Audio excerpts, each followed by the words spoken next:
Hello प्यारे बच्चों, RSPS वर्षा classes में एक बार पुनः मैं रमेश कुमार यादव आप सभी बच्चों का स्वागत करता हूं। तो एक्सक्लेमेटरी सेंटेंस नरेशन की ये वीडियो मैं शुरू करूं इससे पहले आपके लिए कुछ इंस्ट्रक्शंस मैं बता देता हूं कि इससे पहले नरेशन की छोटे छोटे समय अंतराल की 7 वीडियोज पढ़ चुकी हैं।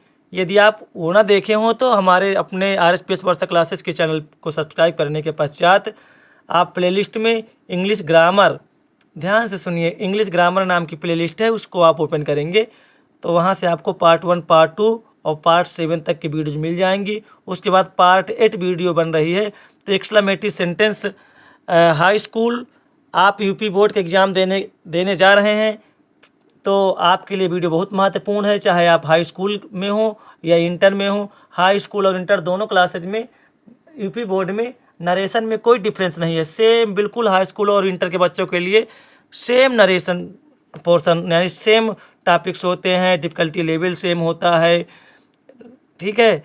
इसलिए यदि आप either you are 12th class or in high school, this video is compulsory for both students.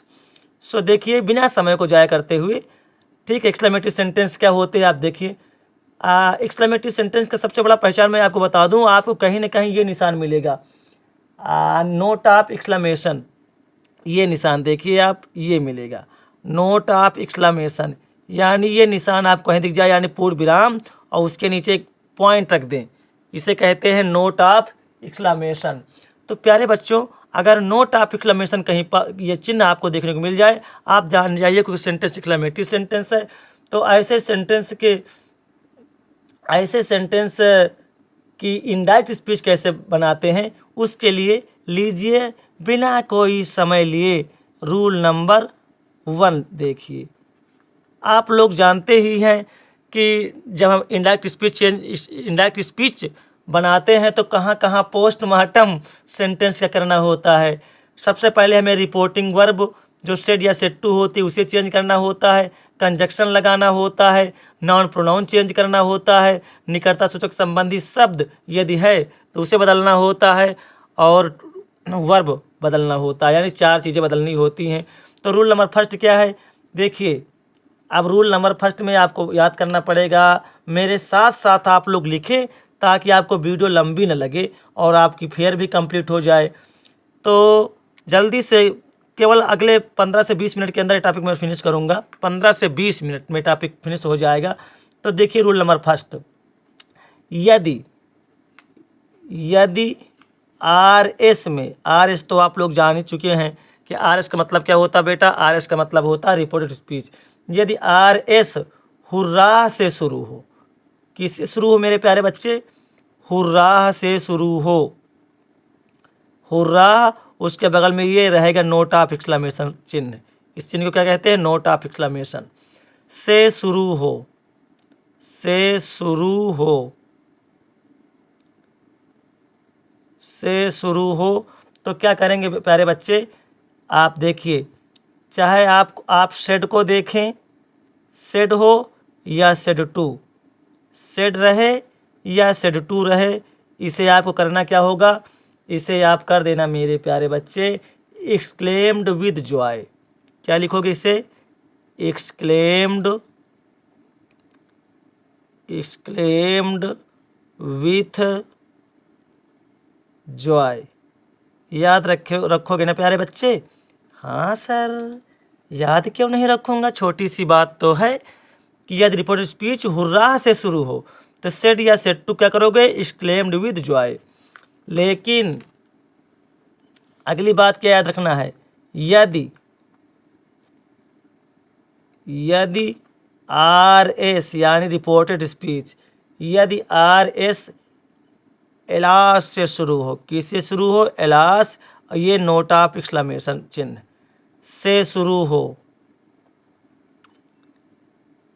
से शुरू हो, तो क्या करेंगे बच्चे, तो सेड या सेड टू के साथ क्या करेंगे, देखिए बच्चे, अभी जी भर के जरा देर ठहरो राम, जरा देर, थोड़ा पूरी वीडियो आप लोग देखा करिए भाई, आप लोग पूरी वीडियो नहीं देखते हैं। अगर आप वीडियो ओपन करा करें तो पूरा देखा करें, तभी आपको समझ में आएगा। नहीं समझ में नहीं आएगा कि जरा देर ठहरो राम, तमन्ना यही है, अभी हमने जी भर के देखा नहीं है। समझ गए? सेडिया सेट्टू क्या लिखेंगे? एक्सक्लेम्ड विद सारो, यानी हुर्रा है तो सेडिया सेट्टू क्या लिखोगे? Exclaimed with Joy. यदि एलास है तो सेडिया सेट्टू को लिखोगे एक्सक्लेम्ड विद सारो। ठीक है, एक पॉइंट और आता है प्यारे बच्चे, एक पॉइंट और आता है, इसे देखो। यदि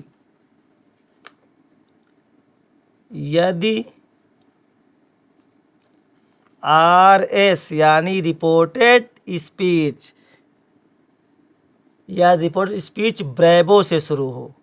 किससे शुरू हो बेटा? ब्रेवो से शुरू हो। आप मेरे साथ लिखते रहिए, अपना बहुमूल्य समय बचाते रहिए और अपनी पढ़ाई की धार को मेरे साथ लग कर तेज करते रहिए, ताकि बोर्ड एग्ज़ाम से पहले आपके लिए ये इजी हो जाए।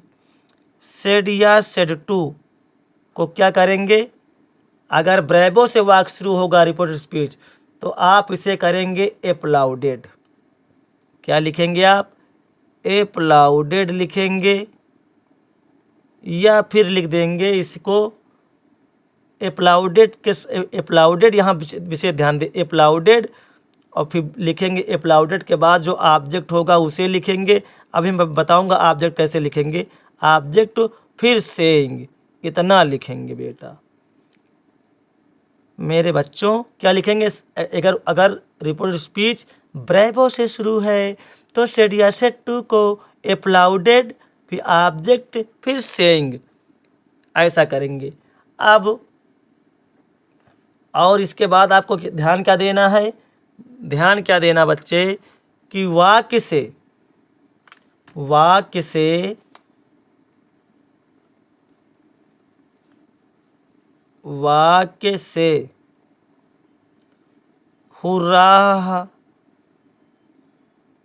हुर्रा हो या एलास होगा या ब्रेवो होगा, तो वाक्य से हटा देते। हुर्रा, एलास, ब्रेवो को हटा देते, यानी वाक्य में ये तीनों एक साथ एक वाक्य में नहीं आएंगे। ये तीनों एक साथ वाक्य में नहीं, कोई एक वाक्य में कोई एक ही आएगा। या हुर्रा आ सकता है, या फिर एलास, या फिर ब्रेवो, तीनों में से कोई एक आएगा, और जो आएगा उसे वाक्य से हटा देंगे। और सेड या सेड टू के लिए क्या होगा मैंने आपको ऊपर बता ही दिया है, हटा देते हैं। तो पहली बात आपको ये याद रखना है। ठीक है, इसके बाद हमें क्या करना है? असर्टिव वाले पूरे रूल्स असर्टिव वाले लगाने हैं।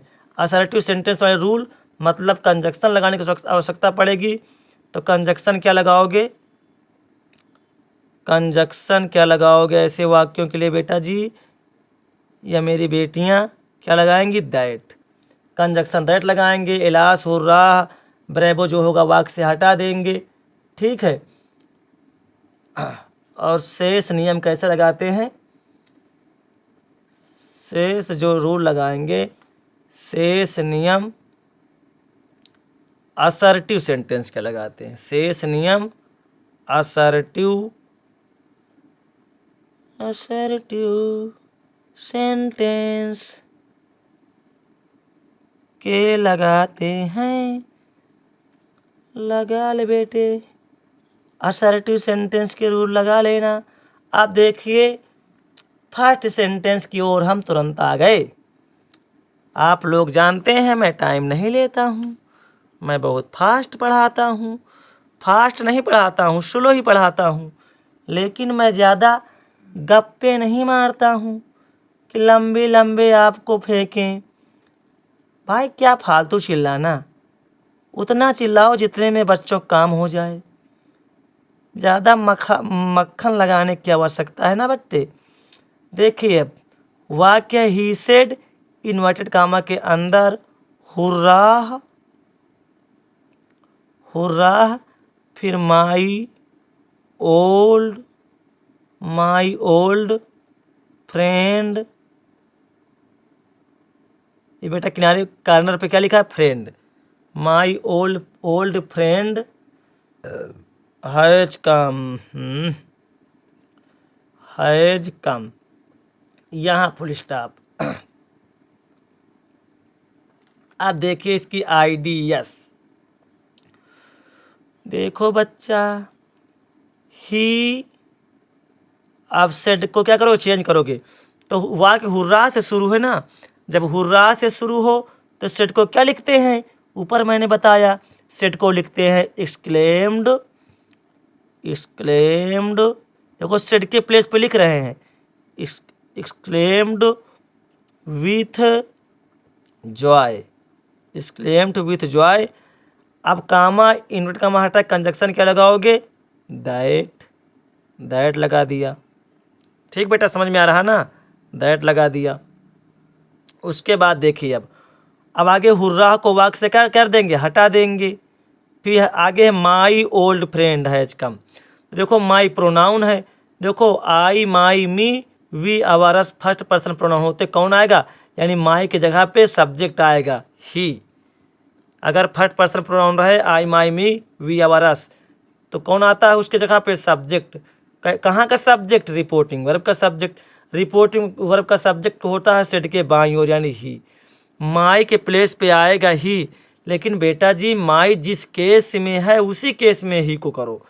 तो माई किस केस में है? आप पढ़ोगे आई, माई, मी, यानी subjective case, possessive case, objective case, 3 case होते हैं। तो माई पजेसिव केस है, तो ही का पजेसिव केस क्या होता है? हिज। तो लिख दोगे हिज। माई के प्लेस पे क्या लिख दिया? हिज।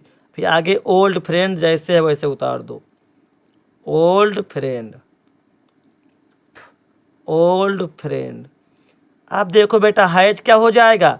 हैज के साथ क्या खेला होगा? अरे इसके साथ तो खेला हो जाएगा।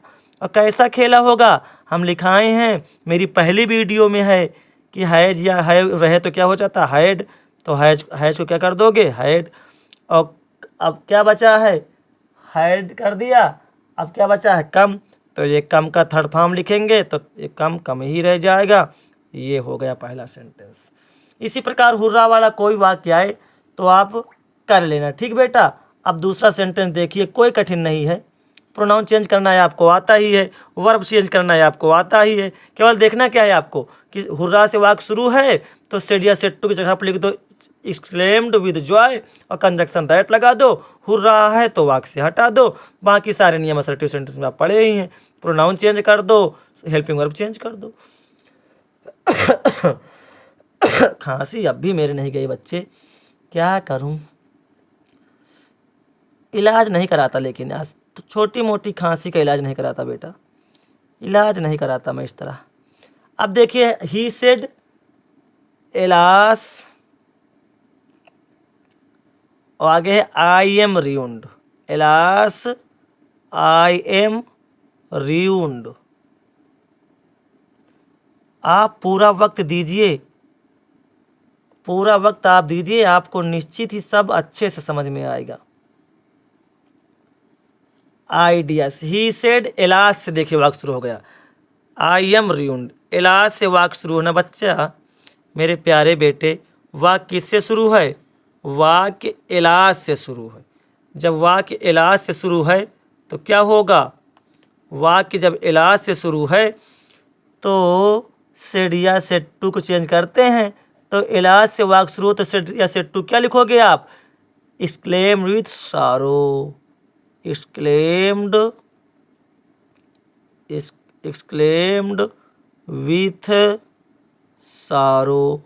इसको हमने किसके प्लेस पे लिखा है? सेड के प्लेस पे लिखा। क्यों? क्योंकि अगर वाक्य एलास से शुरू हो तो देखो, अगर आप समझो कि कठिन है ना तो फिर तो भाई डर गए तो समझो हार गए। अगर कठिन समझोगे तो कठिन लगेगा।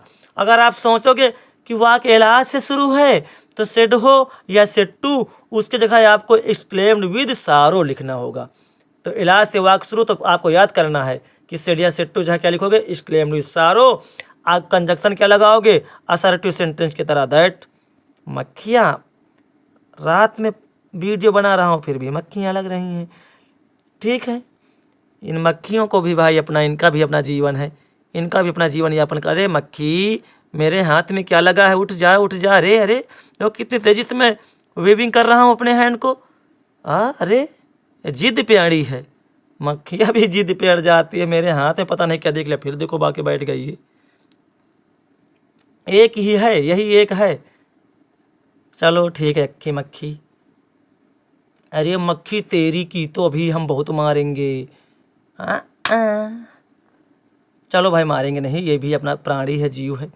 सारो दैट लिख लिया। चलो ये अपना काम कर रही है, मेरे हाथ पे केवल बैठी ही तो है, मुझे परेशान तो नहीं कर रही है, न काट रही है, केवल बैठी। चलो शरण देता हूँ इसे, भगवान राम भी शरण देते इसे सबको। ही एक्सक्लेम्ड सारो, कंजक्शन क्या लगा लिया, दैट। इलाज को वाक से क्या कर देंगे, इलाज का वाक से पत्ता काट देंगे। देखो बच्चा, आई एम रूइंड, मैं बर्बाद हो गया। तो आई की जगह कौन आएगा, सब्जेक्ट आएगा। वाक में सब्जेक्ट क्या है, ही। तो देखो लिख देंगे ही, फर्स्ट पर्सन प्रोनाउन आई है तो इसकी जगह पे ही आ गया, सब्जेक्ट आ गया ही। और एम की जगह क्या हो जाता है, वाज या वर, यानी इज आर एम रहे तो वाज या वर होता, तो ही के साथ वाज लिखे कि वर, तो आप कहोगे ही एक वचन करता है, ही क्या है, सिंगुलर है, एक वचन है, इसलिए वाज लिखेंगे। इज आर एम हो जाता वाज या वर, तो यहाँ वाज लिख दिया, ही वाज रूइंड। तो ये सेंटेंस भी समाप्त हो गया। अब अगले सेंटेंस की ओर चलिए बेटा जी, अगले सेंटेंस की ओर हम चलते हैं। और आपके कीमती समय को बच्चा, आपके कीमती समय को हम बचाते हैं। ठीक है बेटा जी, समय हम आपका बिल्कुल नहीं लेंगे, आपके समय को बचाना हमारी पहली प्राथमिकता है।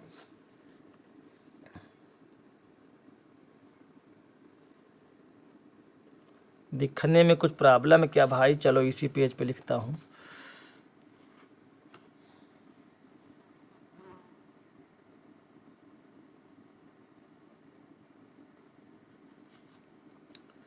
सॉरी बच्चों, सेट होने में पेज अब हुआ सेट।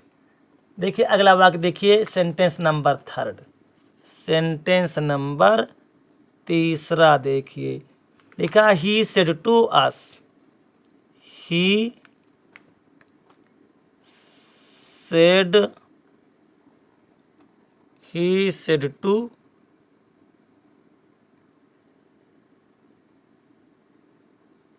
अस,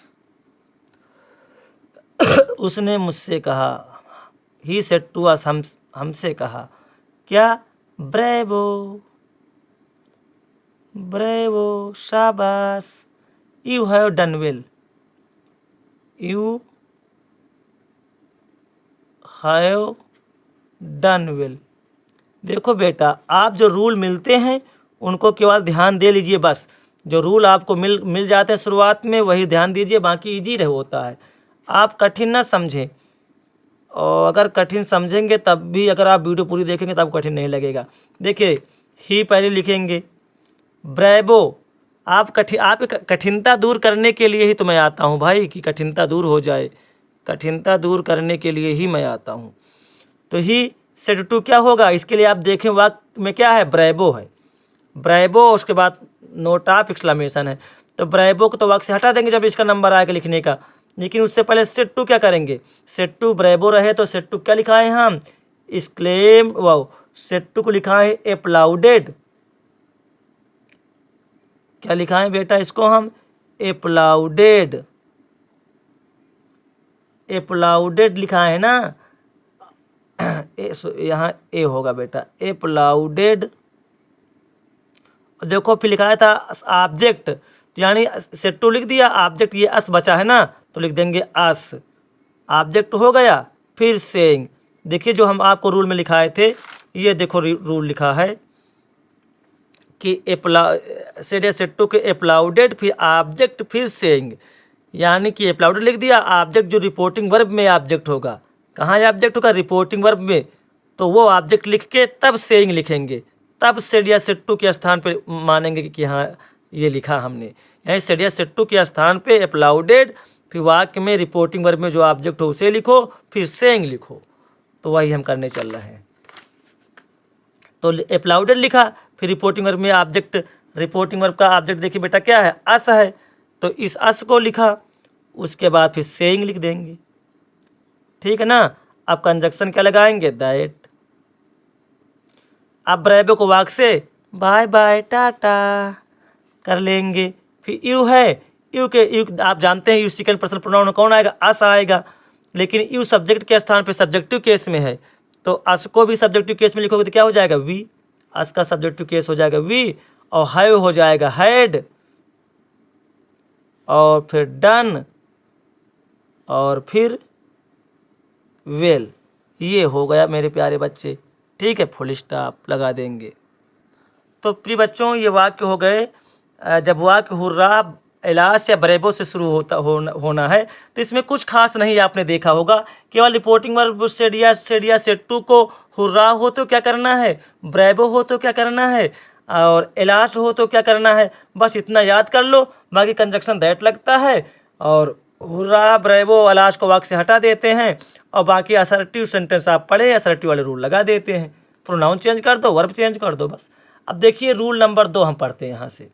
अब क्या पढ़ेंगे बेटा, rule number second. Rule number second पढ़ेंगे बेटा जी। अब रूल नंबर 2,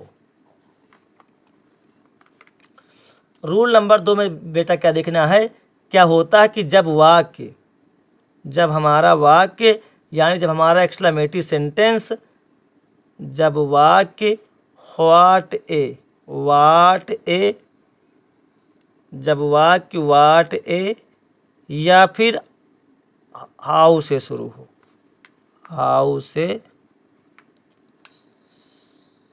शुरू हो, जब वाक्य व्हाट ए या हाउ से शुरू हो तो क्या करेंगे, इसको जल्दी से जानिए। बस 10 मिनट और आप रुकिए, 10 मिनट के अंदर अंदर में व्हाट ए या हाउ ए से शुरू हो तो इसको देख लीजिए। यहाँ से वाक्य ज़्यादा आने कंडीशन रहते हैं, व्हाट ए या हाउ ए से। तो क्या करेंगे, आपको ध्यान क्या देना है, बस वही छोटी बात ध्यान देना है कि रिपोर्टिंग वर्ब सेड या सेड टू जो होगा, रिपोर्टिंग वर्ब सेड हो या सेड टू, उसके जगह पे क्या लिख देंगे बेटा, केवल लिख देंगे एक्सक्लेम्ड लिख देंगे। सेड हो या सेड टू क्या लिखेंगे, एक्सक्लेम्ड। लेकिन आपको देखना पड़ेगा व्हाट ए या हाउ से जब वाक्य शुरू होगा ना, तो नोट ऑफ एक्सक्लेमेशन चिन्ह जरूर होना चाहिए। नोट ऑफ एक्सक्लेमेशन चिन्ह क्या होता है, नोट ऑफ एक्सक्लेमेशन ये चिन्ह है, विस्मयबोधक चिन्ह ये जरूर होगा। व्हाट ए या हाउ से वाक्य शुरू है तो चिन्ह ये जरूर होगा, ठीक है। अगर ये चिन्ह नहीं होगा तो आप जान जाइए इंट्रागेटिव सेंटेंस है। फिर ये अगर व्हाट ए या हाउ से वाक्य में है और नोट ऑफ एक्सक्लेमेशन लगा है तभी एक्सक्लेमेटिव सेंटेंस होगा, ठीक है। तो एक्सक्लेम्ड, और उसके बाद फिर देखो और क्या करते हैं। अब जो वाक्य में मेरे व्हाट होता है, अब यहाँ विशेष ध्यान से देखो बेटा जी, जो हमारा व्हाट हो, व्हाट या हाउ वाक्य में जो होगा, इसके संदर्भ में आपको ऐसे याद करना पड़ेगा दोनों के लिए। क्या देखना है बेटा जी, नाउन होने पर यानी कि हम व्हाट ए या हाउ ए बराबर, व्हाट ए या हाउ ए बराबर क्या लिखेंगे, व्हाट ए या हाउ ए बराबर लिखेंगे ग्रेट लिखेंगे या वेरी लिखेंगे। ये इसके लिए भी बात आपको याद रखना पड़ेगा। यानी व्हाट ए या हाउ ए, जहाँ व्हाट ए या हाउ ए क्या कर देंगे हम, ग्रेट या वेरी दोनों में से जो उचित हो वो लगाएंगे, जो मन हो वो नहीं लिखेंगे, जो उचित है वो लिखेंगे। व्हाट ए की जगह पे ग्रेट लिखेंगे या वेरी लिखेंगे। उसी प्रकार हाउ की जगह पे, हाउ के प्लेस पे we will write down great या आर वेरी, ठीक है। तो आप ग्रेट कहाँ लगाएंगे, नाउन होने पर, यानी जब व्हाट ए या हाउ ए के बाद नाउन हो, इनके बाद यानी नाउन होने पर। अभी हम वाक्य लेंगे, बताएंगे कैसे नाउन हो रहा, नाउन होने पर। और वेरी कब लिखोगे बेटा, वैरी कब लिखेंगे? एडजेक्टिव होने पर। नाउन तो आप लोग पढ़े हैं, आप लोग जानते हैं नाउन क्या होते हैं, और एडजेक्टिव आप लोग हम आशा करते हैं जानते होंगे, और नहीं जानते तो लो मैं बता देता हूँ। एडजेक्टिव के क्या होते हैं? सच टाइप ऑफ वर्ड्स, ठीक है, दैट क्वालिफाइज एनी नाउन और प्रोनाउन आर कॉल्ड एडजेक्टिव। ऐसे वो शब्द जो किसी नाउन या प्रोनाउन की विशेषता प्रदर्शित करते हैं, किसी नाउन या प्रोनाउन की विशेषता बताते हैं, एडजेक्टिव कहलाते हैं। जैसे हम कहें एक गूंगा लड़का मेरे पास आया, तो लड़का कैसा है? गूंगा। जैसे कहें मेरे पास एक सुंदर फूल है, तो फूल कैसा है? सुंदर, यानी एडजेक्टिव हो गया। I have a beautiful flower, तो ब्यूटीफुल एडजेक्टिव हो गया। जैसे कहा जाए कि ही वाज हंग्री, वो भूखा था, तो हंग्री क्या हो गया? एडजेक्टिव हो गया। और नाउन क्या होता है? जैसे हम कहते हैं a hungry boy came to me, एक भूखा लड़का मेरे पास आया, तो लड़का कैसा? हंग्री, तो हंग्री एडजेक्टिव हो गया। यानी किसी भी व्यक्ति की या किसी वस्तु की जो विशेषता बताते हैं शब्द, वो एडजेक्टिव कहलाते हैं। और नाउन तो आप लोग जानते हैं, noun is the name of any person, place और थिंग। नाउन किसी व्यक्ति का नाम हो सकता है, वस्तु का नाम हो सकता है, या हम ऐसे कह दें कि दुनिया में जितनी चीज़ें हैं उनका कोई ना कोई नाम है, क्योंकि नाम से ही हम वस्तुओं को जानते हैं कि हाँ ये फला वस्तु है, ये अमुक वस्तु है। तो जिस वस्तु का कोई, यानी दुनिया में जितनी भी वस्तुएं हैं उनके जो चाहे सजीव हों या निर्जीव, ठीक है, उन्हें हम कहते हैं नाउन। उनके नाम को, वस्तुओं के नाम को नाउन कहते हैं, सजीवों के नाम को नाउन कहते हैं। और नाउन या वस्तुओं को जो विशेषता बताते हैं उन्हें एडजेक्टिव कहते हैं। तो अगर एडजेक्टिव हो, अगर व्हाट ए या हाउ ए के बाद एडजेक्टिव हो, देखो बेटा ये बातें आप ध्यान समझ लीजिए, बाकी एग्जाम्पल लेना बस तुरंत समझे टाइप समाप्त होने वाला है केवल। लेकिन इस बात को आप ध्यान समझ लीजिए पहले कि यानी व्हाट ए के बाद अगर कोई नाउन आएगा तब व्हाट के जगह पे ग्रेट लिखेंगे।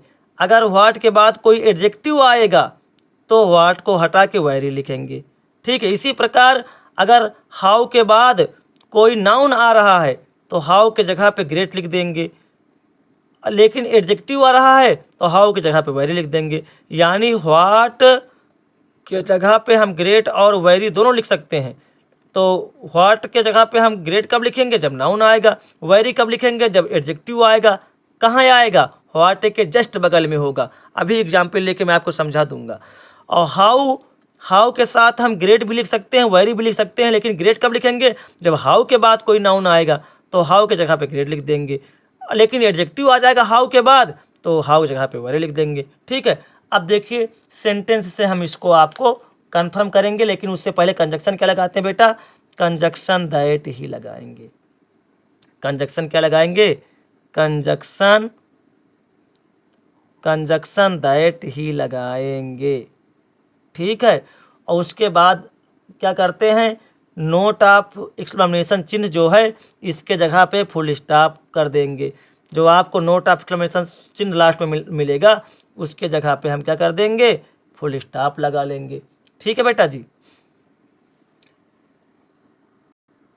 चलिए अब पहला वाक्य लेते हैं। Now I take first sentence. पहला सेंटेंस देखिए, जैसे Ram said to me, Ram said to me, comma inverted comma के अंदर, how fast you are walking, how fast you are. देखो ये मक्खी अब भी नहीं गई, देखो ये अब भी बैठी है मेरे हाथ पे। अरे मक्खी, ये तो जैसे लगता है दृढ़ संकल्पित हो कि मैं आज तुमको छोड़ के नहीं जाऊंगी। Walking full stop. जो है ना बेटा, आज मैंने मीठा खाया था इसीलिए मेरे हाथ पे बैठ रही है बार बार आके। यद्यपि हाथ मैंने ठीक से धुला था, लेकिन फिर भी पता नहीं कहाँ क्या हाथ में मीठा कौन सा लगा रह गया कि ये अब भी हाथ पे बैठी है। चलो वाक्य देखते हैं।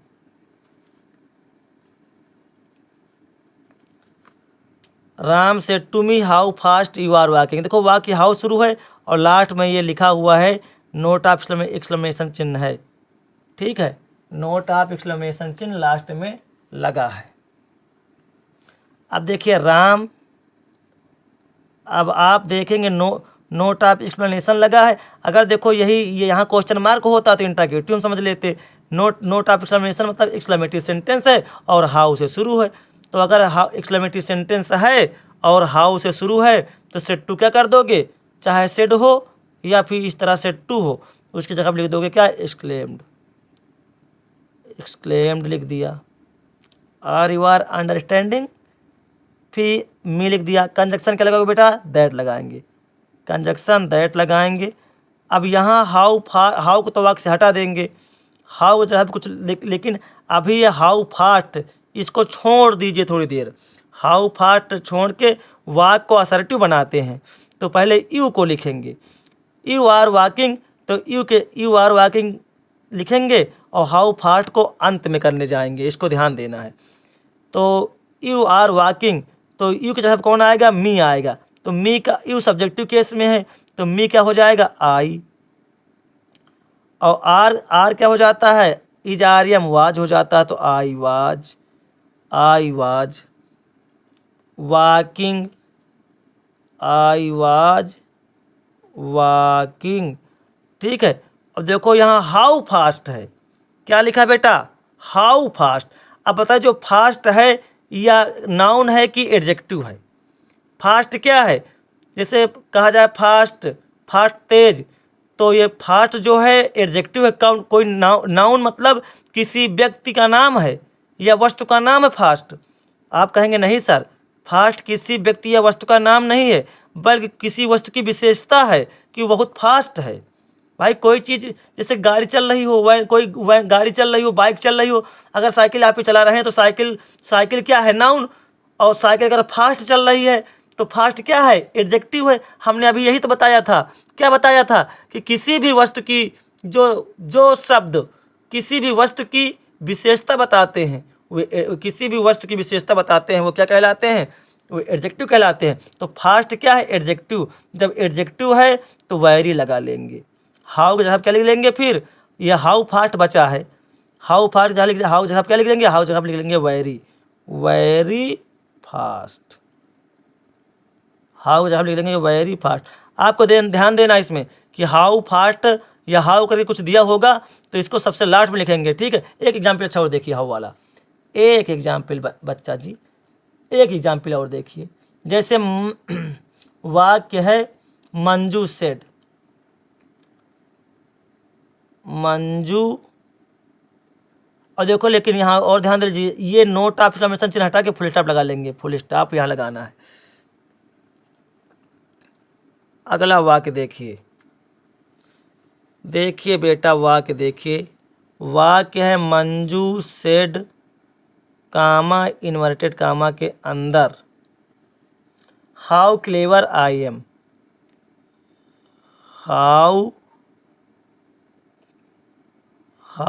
क्लेवर आई एम, और नोट ऑफ एक्सक्लेमेशन चिन्ह लग गया ये, और इन्वर्टेड कामा बंद हो गया। नोट ऑफ एक्सक्लेमेशन चिन्ह लगा, फिर काम बंद। अब देखिए इसकी आइडियस यानी इंडायरेक्ट स्पीच क्या होगी, इसकी इंडायरेक्ट स्पीच क्या होगी, आप देखिए बेटा जी, आप करिए, अगर आप कर सकते हैं तो आप करिए, अगर आप कर सके ना तो आप करिए, ट्राई करो, मैं बताता हूँ, ट्राई करो बेटा, मैं बताता हूँ। देखो मंजू, आपने देखा क्या कि हाउ से वाक्य शुरू है और नोट ऑफ एक्सक्लेमेशन चिन्ह लगा है, यानी कि सेड को क्या कर दोगे, exclaimed. Manju exclaimed, Manju exclaimed EXC, और कंजक्शन क्या लगाएंगे, दैट। अब देखो यहाँ हाउ क्लेवर है, हाउ क्लेवर को बाद में लिखेंगे, पहले लिखेंगे IM को चेंज करेंगे। तो आई की जगह क्या हो जाएगा, मंजू आ जाएंगे। मंजू क्या है, लड़की का नाम है, तो हो जाएगा सी वाज और हाउ क्लेवर क्या हो जाएगा? देखो यहाँ क्लेवर चतुर कौन होता है? कोई व्यक्ति चतुर होता है, तो क्लेवर भी एडजेक्टिव है ना, किसी व्यक्ति की या किसी भी की चीज़ किसी भी व्यक्ति की या किसी जीव की विशेषता क्लेवर। जैसे लोमड़ी बहुत क्लेवर होती है, लोमड़ी चतुर होती है। आदमी चतुर होते हैं, व्यक्ति क्या होते हैं? चतुर। कुछ व्यक्ति चतुर होते हैं तो कुछ नहीं होते। तो क्लेवर क्या है? किसी व्यक्ति की विशेषता है ना, तो यानी एडजेक्टिव है। इसलिए हाउ को क्या, अगर एडजेक्टिव हो तो हाउ को आप ऊपर बता दिया मैंने, वेरी कर देंगे। तो हाउ क्लेवर क्या हो जाएगा? वेरी क्लेवर हो जाएगा। वेरी क्लेवर, ये हो गया। अब तीसरा सेंटेंस देखिए, तीसरा सेंटेंस देखिए बेटा जी, है he said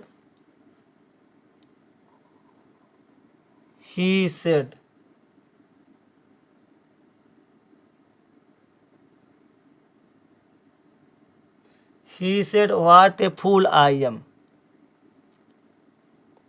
what a fool I am, note of exclamation, note of exclamation. अब देखिए आइडियास इसके, देखिए ही, देखो व्हाट से वाक शुरू है, व्हाट ए से वाक शुरू है, व्हाट ए। अब आगे यहाँ नोट ऑफ एक्सक्लेमेशन लगा है, यानी कि एक्सक्लेम कर लो। क्या कर लो? एक्सक्लेम्ड। Conjunction that. और व्हाट ए को तो अभी वाक से छोड़ो थोड़ी देर के लिए, व्हाट ए फूल छोड़ो, पहले लिखो आई एम। आई जगह कौन आएगा? ही, तो हो जाएगा आई जगह कौन आ जाएगा? ही, तो हो जाएगा। जैसे हाउ को छोड़ते तो व्हाट ए फूल छोड़ो, तो हो जाएगा ही वाज। अब इसको बदल लिया व्हाट ए फूल, तो व्हाट वाक से हट जाएगा, इसके जगह क्या आ जाएगा? व्हाट ए फूल लिखा है, तो फूल क्या है? मूर्ख व्यक्ति होता तो लिखेंगे। अगर हम कह दें कि that he was very fool, very fool नहीं चलेगा, लिखेंगे he was a great fool, he was a great fool. तो ये बेटा वाक्य हो गया, ये भी वाक्य हो गया। इस प्रकार से आपका टॉपिक फिनिश हो गया। देखिए प्रिय बच्चों, इसी वीडियो में इम्परेटिव सेंटेंस भी आप देख लीजिए। इम्परेटिव सेंटेंस अब चलता हूँ समझाने, और ये अंतिम सेंटेंस है, अंतिम टॉपिक नरेशन का है। इसके बाद इम्परेटिव सेंटेंस अभी मैं आपको पढ़ा दूंगा। इसके बाद एक वीडियो मैं ऐसे लेकर आऊँगा, उस वीडियो को आप लोग अवश्य देखिएगा। वो वीडियो ऐसी होगी नरेशन के ऊपर कि बोर्ड एग्जाम में जितने भी क्वेश्चंस पूछे गए हैं आज तक, ठीक है, सभी क्वेश्चंस की एक वीडियो मैं लेकर आऊँगा। यद्यपि वो वीडियो हो सकती है 1-1.5 घंटा की वीडियो, इसी तरह वो भी लंबी वीडियो बन सकती है, लेकिन पूरे क्वेश्चंस वहाँ से इन क्वेश्चंस को और वो जो अगली मैं वीडियो लेकर आऊँगा उसको आप कर लेंगे, तो निश्चित ही नरेशन में इससे बाहर कुछ नहीं आएगा। तो इम्परेटिव सेंटेंस क्या होते हैं जल्दी समझा लेते हैं कि जब किसी वाक्य से, देखिए बेटा जी, जब किसी वाक्य से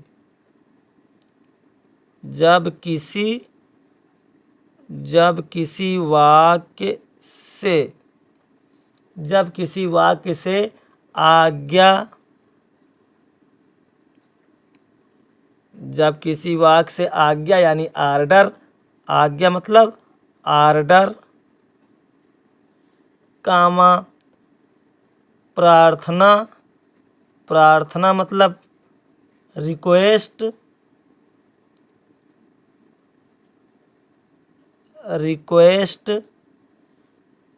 या फिर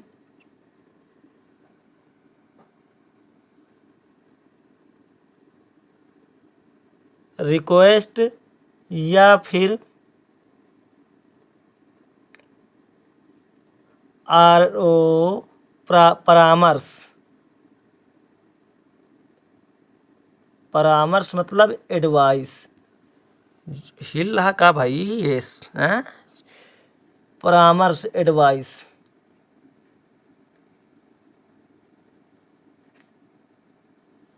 प्रकट की गई हो,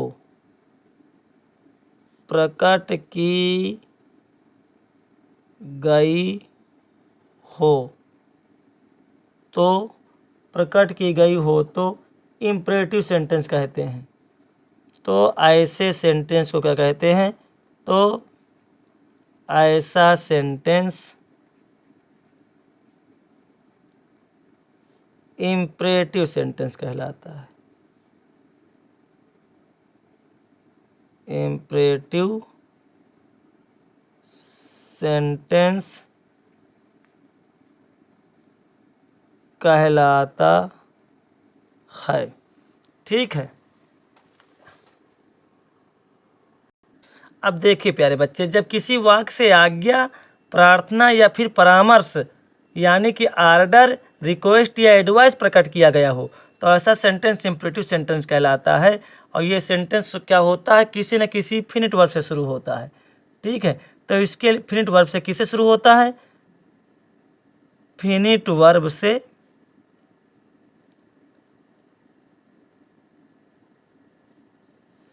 शुरू होता है, यानी वर्ब से शुरू होता है। ठीक है, फिनिट वर्ब से शुरू होता है। अब देखिए इसके लिए रूल जल्दी से देखिए, और ताबड़तोड़ सेंटेंस लेते हुए फटाफट मैं समाप्त करता हूँ नरेशन को आज इस वीडियो में। ठीक है, देखिए पहले आप जानते हैं पहला क्या होता है, सेड या सेट टू संबंधी रूल आता है। तो रूल नंबर 1 क्या है कि रिपोर्टिंग वर्ब, यानी कि ऐसे मैं लिखूं रूल नंबर 1 में, जब आज्ञा यानी आर्डर का भाव हो,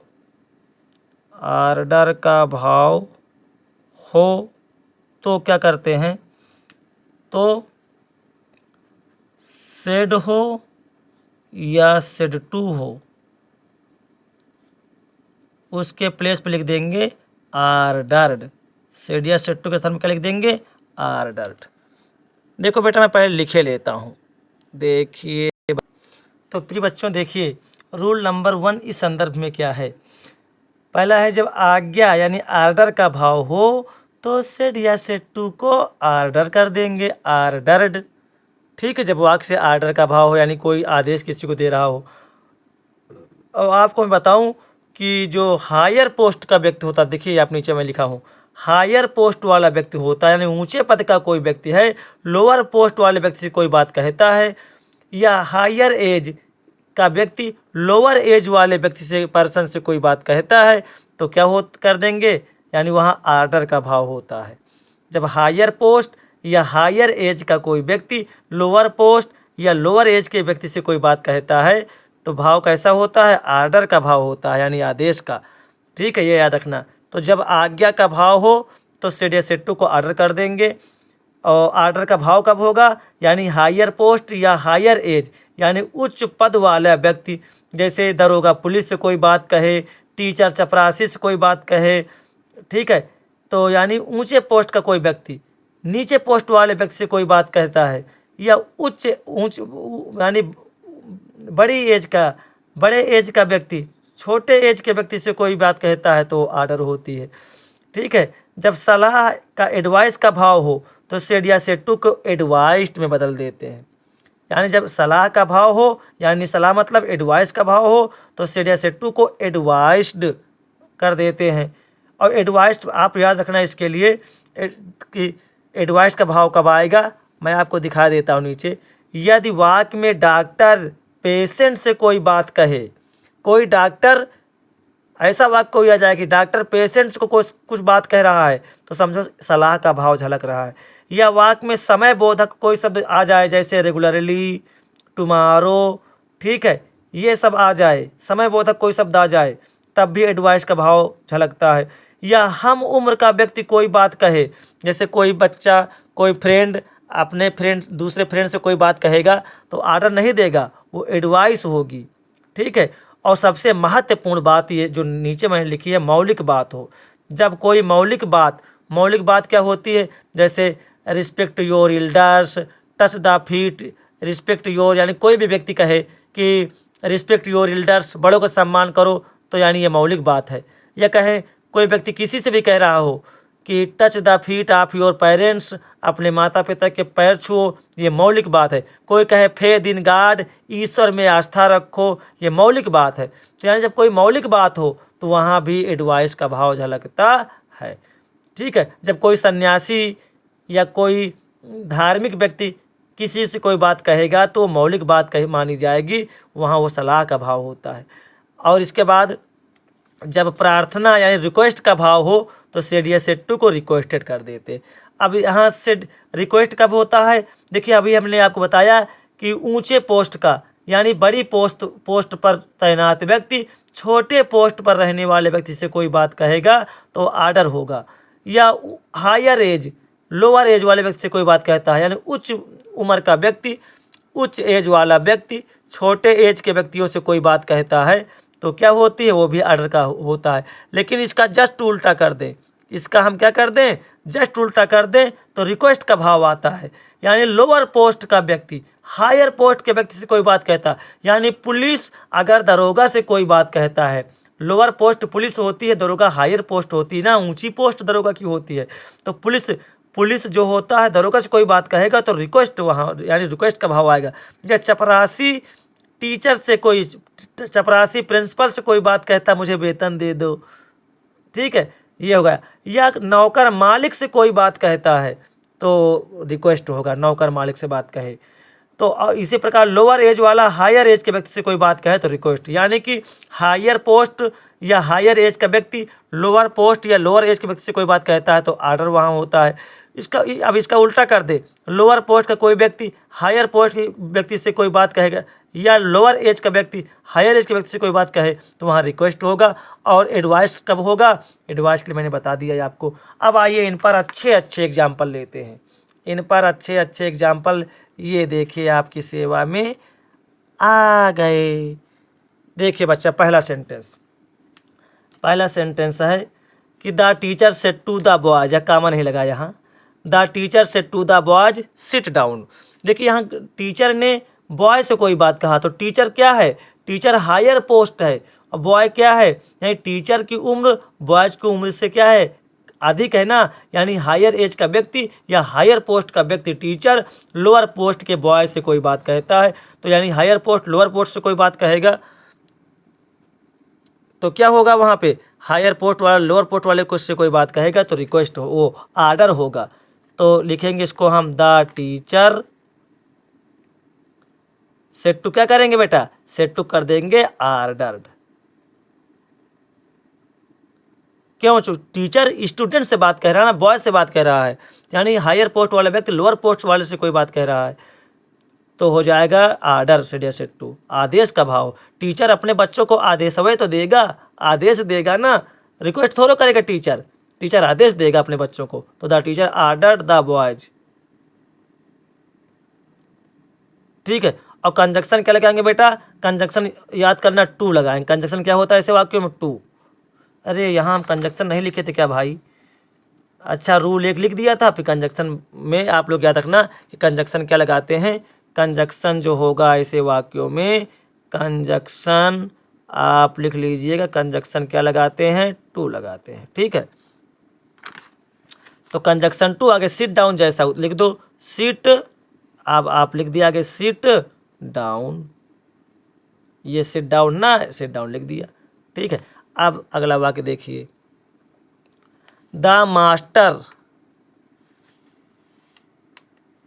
वाक्य क्या है, the master said to his servant bring me a cup of poison, sorry poison मंगा लिया, और राम बहुत गड़बड़ हो गया भाई, पॉइजन मंगा रहा है, पॉइजन नहीं मंगाएगा भाई, यहाँ पॉइजन वाक्य में फिलहाल आप मिस्टेक नहीं, पॉइजन भी मंगा सकता है, लेकिन पॉइजन थोड़ा अच्छा नहीं लगता, इसलिए यहाँ वाक्य में सुधार के मिल्क कर लो।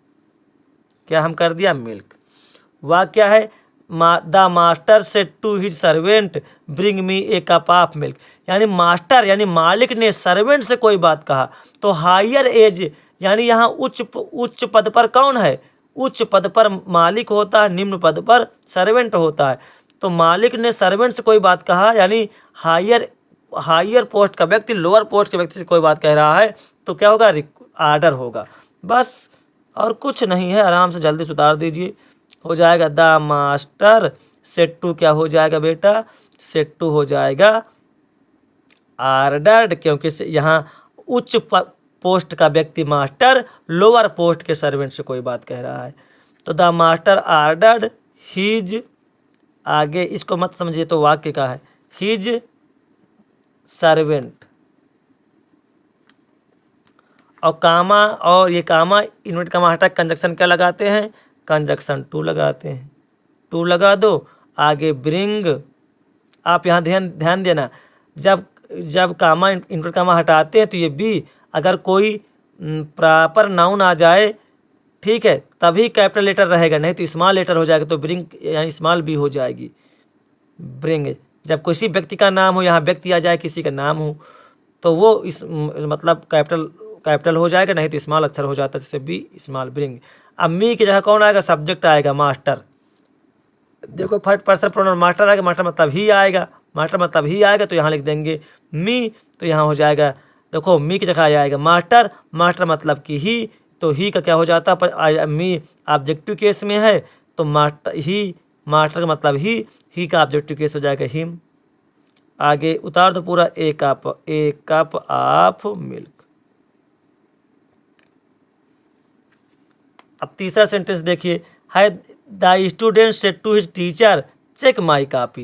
देखो यहाँ स्टूडेंट टीचर से कोई बात कह रहा है, तो यानी लोअर, स्टूडेंट का लोअर पोस्ट होती ना, स्टूडेंट लोअर है और टीचर हायर पोस्ट पे है, तो यानी कम उम्र का व्यक्ति बड़े उम्र के व्यक्ति से कोई बात कहे, या कह लो कम यानी नीचे पोस्ट वाला व्यक्ति, नीचे पद पर रहने वाला व्यक्ति ऊंचे पद पर रहने वाले व्यक्ति से कोई बात कहेगा, तो वो रिक्वेस्ट होगा, रिक्वेस्ट का भाव वहाँ होगा, तो ये इसलिए सेट टू को रिक्वेस्टेड कर देंगे बस।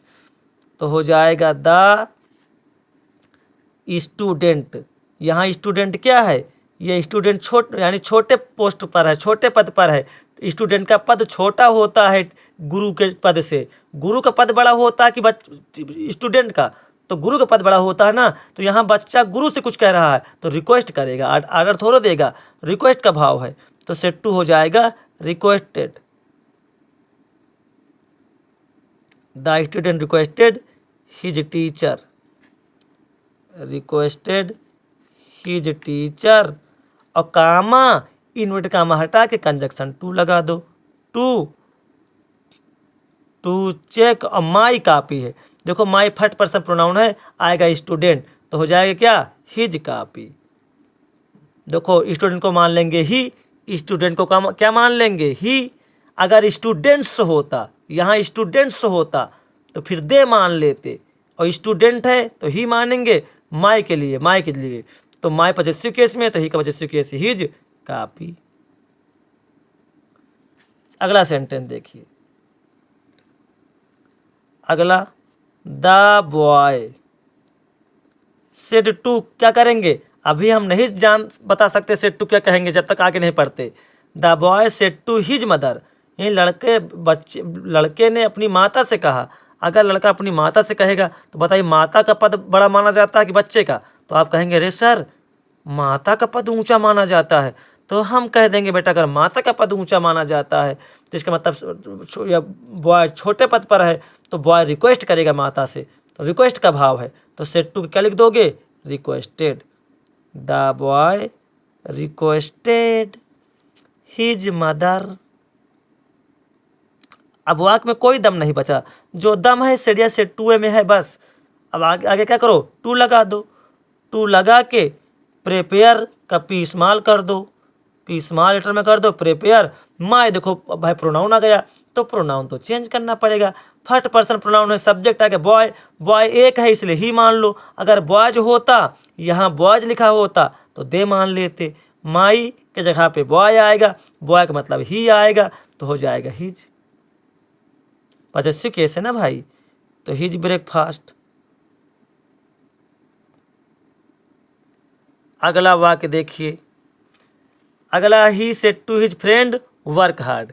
देखो यहाँ उसने अपने मित्र से कहा, तो अभी आपको मैं समझा रहा था जब कोई हम उम्र का व्यक्ति हो, जब हम उम्र का व्यक्ति हो तो वो क्या करता है, वो सलाह देता है। उसने अपने मित्र से कहा वर्क हार्ड, तो यानी सलाह का भाव यहाँ है, हम उम्र का व्यक्ति है ना, वो मित्र हम उम्र होता है। तो सेट टू क्या हो जाएगा, आ एडवाइस्ड हो जाएगा। क्योंकि हम उम्र का व्यक्ति कोई अपने मित्र को सलाह देगा, ना आदेश देगा ना रिक्वेस्ट करेगा, मित्र को सलाह दी जाती है। तो ही एडवाइस्ड हिज फ्रेंड। और इन्वर्टेड का हटा कंजक्शन क्या लगा, टू आगे बस वर्क हार्ड जैसे है वैसे उतार लो, वर्क हार्ड जैसे वैसे ही छाप लो, वर्क हार्ड हो गया। अगला वाक्य देखिए, है father said to me behave well towards other. देखो बेटा, पिताजी ने मुझसे कहा बिहेव वेल टूवर्ड्स अदर, यानी दूसरे व्यक्तियों के साथ अच्छा व्यवहार करो। देखो यहाँ आप कहोगे फादर उच्च पोस्ट पर है और मैं छोटे पोस्ट पर हूँ, तो यहाँ पिता छोटे पोस्ट से कहेंगे आर्डर हो जाएगा, फादर आर्डर्ड मी नहीं। लेकिन यहाँ अंदर है, इधर देखो बिहेव वेल टूवर्ड्स अदर, यानी ये मौलिक बात है। पिता ने मुझसे कहा कि सबके साथ यानी दूसरों के प्रति, अदर मतलब टूवर्ड्स अदर, दूसरों के प्रति बिहेव वेल अच्छा व्यवहार करो। तो एक मौलिक बात है, अच्छा व्यवहार कहने के लिए पिताजी ने मुझसे कह दिया। सभी माता पिता अपने बच्चों से अच्छी बात कहने के लिए यानी अच्छा व्यवहार करने के लिए कहते हैं। लेकिन बच्चा ये क्या है, ये मौलिक बात है, बच्चा माने। बहुत सारे बच्चे मानते हैं, बहुत सारे बच्चे नहीं मानते। तो देखो अब अगर कोई मौलिक बात हो तो वहाँ हम नहीं देखेंगे कि बड़े पोस्ट वाला कह रहा है कि छोटे पोस्ट वाला कह रहा है, बड़ी उम्र का व्यक्ति छोटी उम्र से कह रहा है, किससे कह रहा है, या कौन कह रहा है, ये नहीं देखेंगे। अगर कोई मौलिक बात हो, बिहेव वेल टूवर्ड्स अदर, या बड़ों के यानी दूसरों के प्रति अच्छा व्यवहार करो, माता पिता के चरण छुओ, touch the feet of your parents, या प्रेयर टू गॉड, ईश्वर की प्रार्थना करो, ये जो मौलिक बातें हैं, डोंट अब्यूज एनीवन, किसी गाली मत दो, ये जो मौलिक बातें हैं वहाँ सलाह का भाव लगता है। तो जैसे रिस्पेक्ट योर एल्डर्स, बड़ों का सम्मान करो, ओबे द रूल्स, नियमों का पालन करो, ये सब मौलिक बातें होती हैं। तो वहाँ फिर नहीं देखते हैं लोअर पोस्ट हायर पोस्ट, कौन किससे क्या कह रहा, वहाँ एक ही भाव होता है, सलाह का भाव। वहाँ भाव कैसा होता है, सलाह का। तो क्या कर देंगे, एडवाइस्ड। तो फादर से टू क्या कर दोगे, एडवाइस्ड, फादर एडवाइस्ड मी। कंजक्शन क्या लगाते हो, टू आगे उतार दो, बी स्मॉल कर दो, बी को क्या कर दो, small. Behave well, behave well towards, पूरा उतार दो, कुछ भी नहीं करना, टूवर्ड्स अदर। केवल इस सेडिया से टू एक में आपको विशेष ध्यान देना, बाकी वाक्य में दम नहीं होता ज़्यादा। देखो जैसे इस वाक्य में, द सेज सेड, यानी सन्यासी ने कहा, ट्रस्ट इन गॉड, ईश्वर पे विश्वास रखो, एंड डू द राइट, और सही करते जाओ। ईश्वर पे विश्वास रखो और डू द राइट, और सही करो, सत्य मार्ग पर चलो। तो ये क्या है, मौलिक बात है, मौलिक कथन है, इसलिए यहाँ क्या होगा, एडवाइस्ड। साधु सन्यासी लोग भाई सलाहें देते हैं। तो द सेज एडवाइस्ड, कंजक्शन क्या लगाओगे, टू, और फिर ट्रस्ट का टी इस्तेमाल कर दोगे, ट्रस्ट इन गॉड, और एंड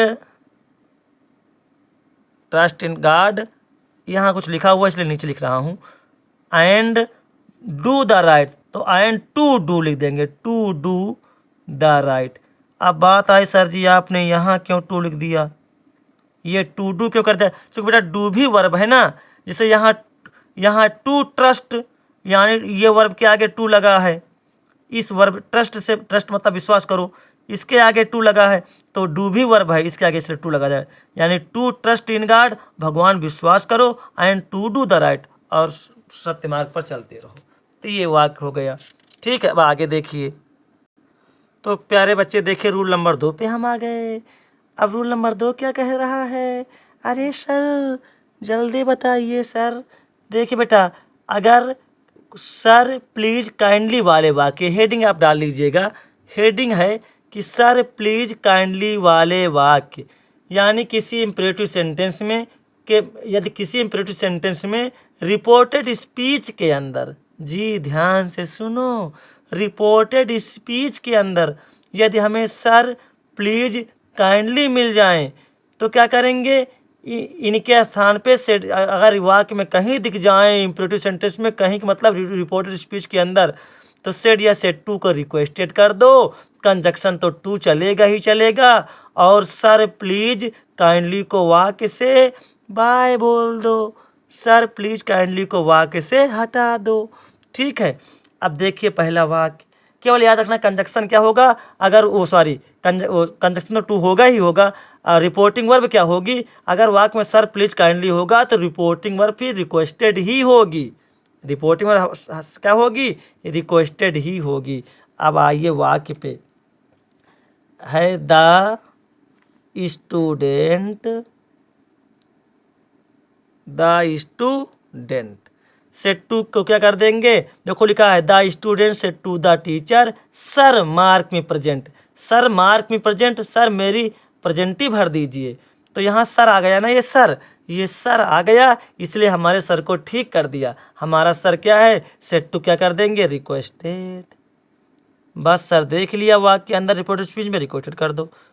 अब वाक्य में कुछ दम नहीं बचा, अब वाक्य हो गया बेदम, वाक्य में कोई दम ही नहीं है।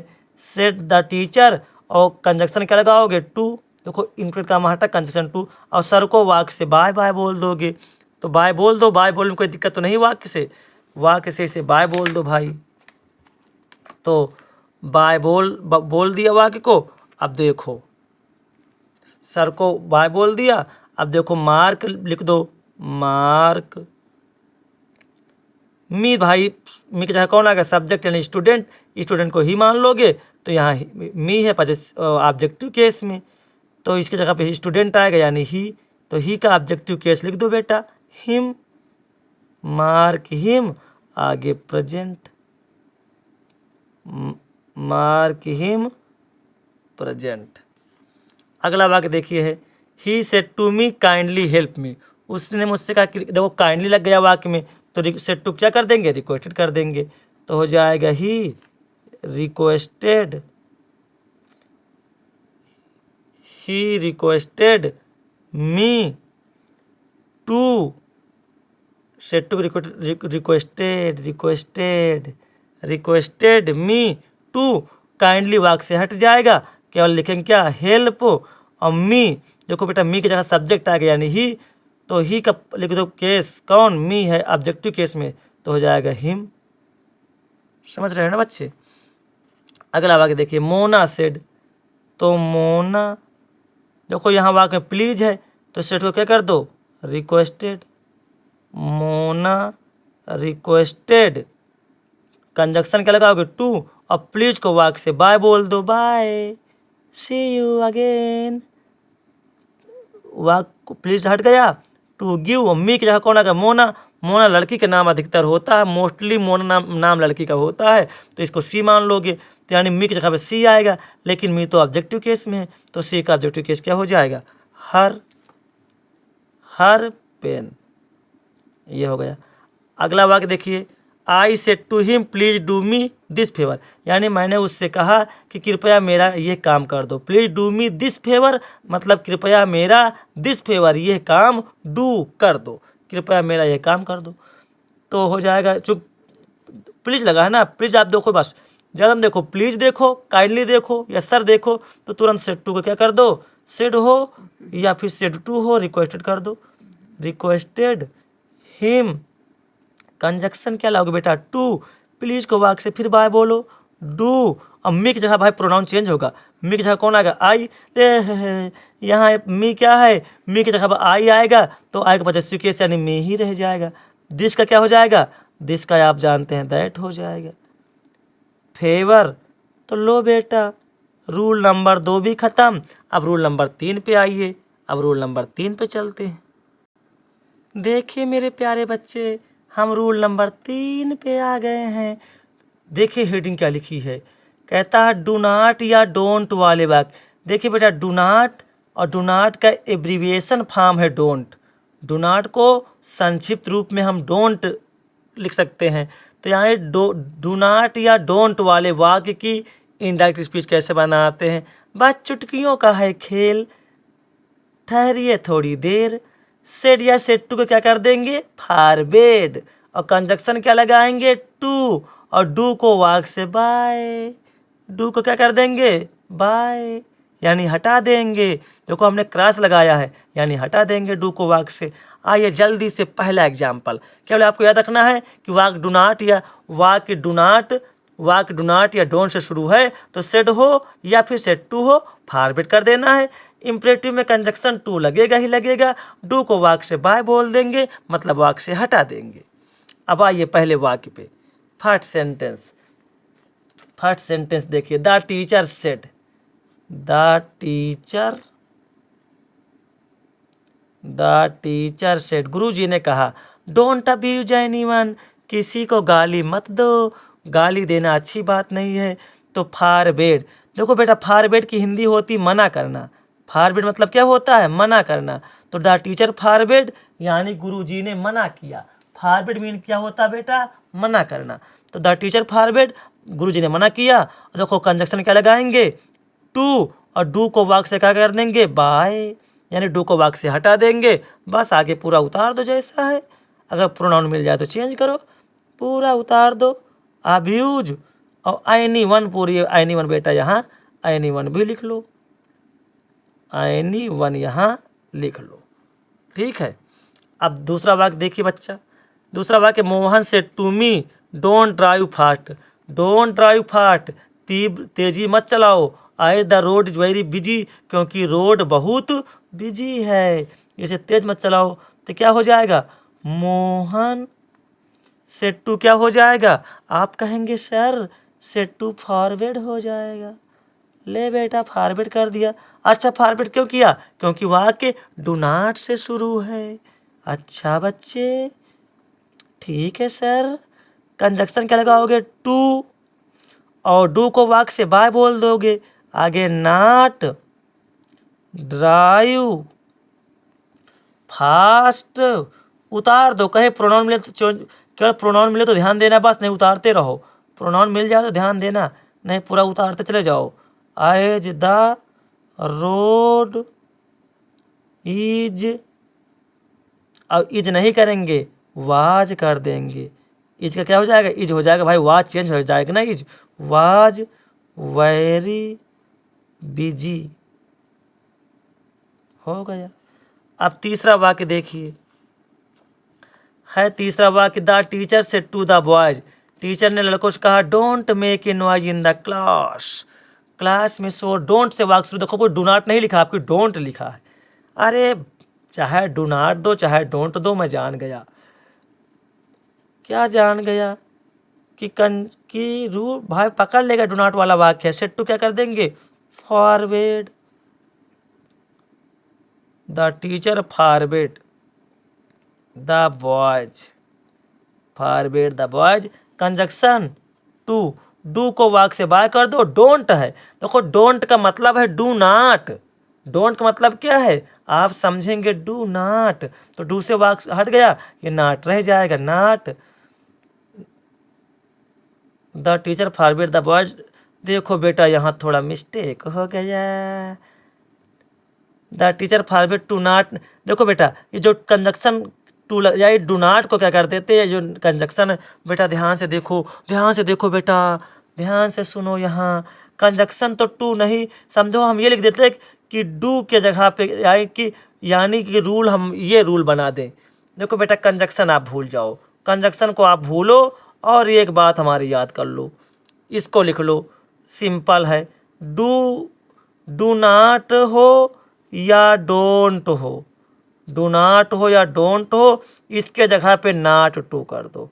कंजक्शन आंसर कुछ नहीं लगाना, क्या कर दो बेटा, इतना याद करो बेटा, नॉट टू कर देंगे। क्या कर देंगे बेटा, नॉट टू।